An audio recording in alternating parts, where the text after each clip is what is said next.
Kamu nggak bisa hubungin dia? Setelah itu dia blokir semua akses medsos saya. Bahkan orang tua saya, keluarga saya gitu. Kamu nggak sempat komunikasi dengan dia, bertanya pun juga tidak sempat? Enggak. Dia diblokir. Jadi iya, WA-nya langsung diblokir, diblokir message-nya. gitu, ninggalin gitu aja. Dan bawa lari semua uangnya kemarin juga? Nggak dibalikin? Enggak. Kamu sudah pergi ke tempat orang tuanya? Sudah. Apa tanggapannya?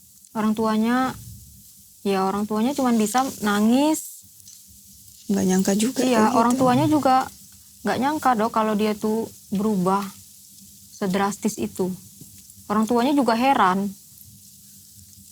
Kayak bukan dia gitu, kayak bukan anaknya. Orang tuanya sendiri yang ngomong.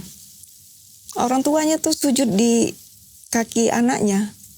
Sampai suruh Sampai ngomong. dia bilang nggak kurang ngomong. baik apa sih Bima, mentua kau nih sama kau gitu. Kau cari aja mertua yang lain yang di luar, kalau kau udah bisa lagi, tidak akan kau dapatin mertua yang sebaik ini. Sampai ngomong gitu sih sebenarnya.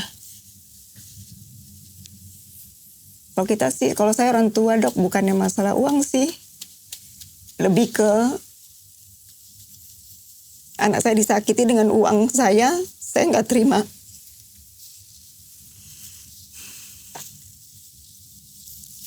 Kalau itu uang dari usaha dia sih enggak apa-apa. Dia kerja, dia dapat uang, dia kasih perempuan nggak masalah. Tapi ini uang dari saya, dari papanya, uang adiknya dibuat ke situ. Lillahi ta'ala, saya nggak terima.